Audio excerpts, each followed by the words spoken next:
Sacre bleu!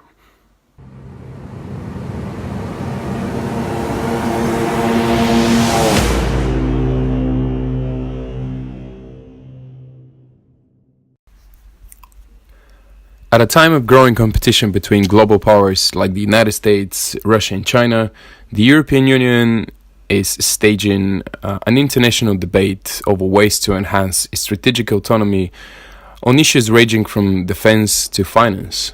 France has been particularly vocal about the need to improve Europe's military credibility. But some of Paris' partners are worried about the consequences of its proposal. The members of the European Intervention Initiative, also known as EI2, which is a French plan to increase military cooperation in Europe, held their first meeting in Paris on November the 7th.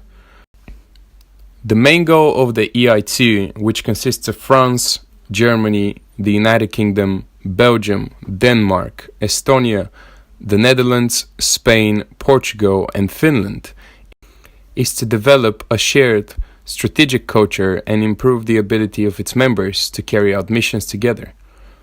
It is part of France's push to enhance Europe's strategic autonomy at a time of growing competition between global powers like the United States, Russia and China.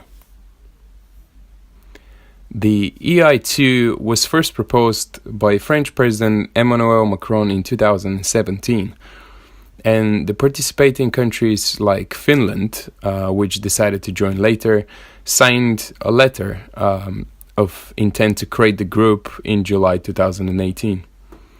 With the EI2, France is looking for politically willing European allies who have the resources to take military action.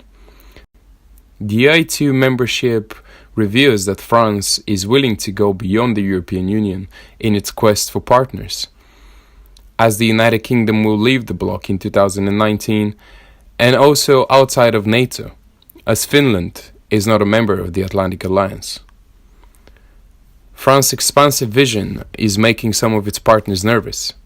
Germany is currently a member of the EI2, but Berlin is worried that the project will create conflict of redundancy with the European Union's own initiative for deepening military cooperation, most notably the Permanent Structured Cooperation, also known as PESCO.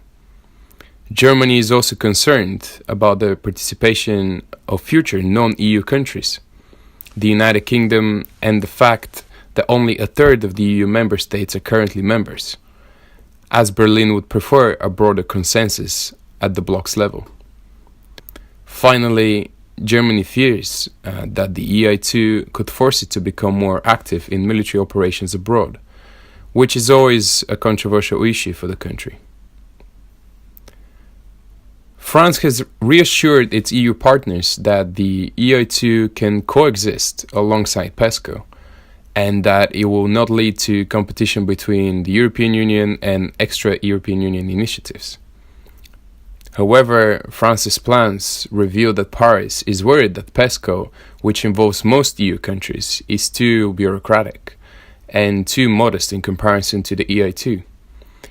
France also argues that the EI2 complements and reinforces NATO, an argument supported by the membership of the United Kingdom, which is skeptical of any initiatives that conflict with NATO. But not every country agrees.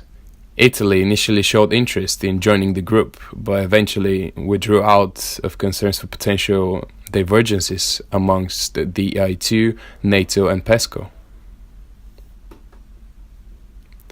France's plans to enhance the European Union's strategic autonomy go well beyond defense. Earlier this week, French Economy Minister said that Europe should increase its efforts to protect its economy sovereignty, including plans to boost the international role of the euro as compared to the dollar, and to develop special financial channels to maintain trade with Iran despite US sanctions. But the European Union is struggling to insulate itself from the United States. On November the 5th, the financial messaging service SWIFT, which is based in Belgium, announced that it would comply with the US sanctions on Iranian banks, regardless of EU requests against it. In the meantime, the European Union has failed to find a country to host any special institution to preserve trade with Iran. And while Macron recently called for a European army to protect the bloc from potential aggression by countries like Russia, the idea is extremely controversial in Europe, and there are currently no official plans to create such an army. In their quest for more strategic autonomy, France and the European Union may have ambition, but they will continue to struggle with implementation.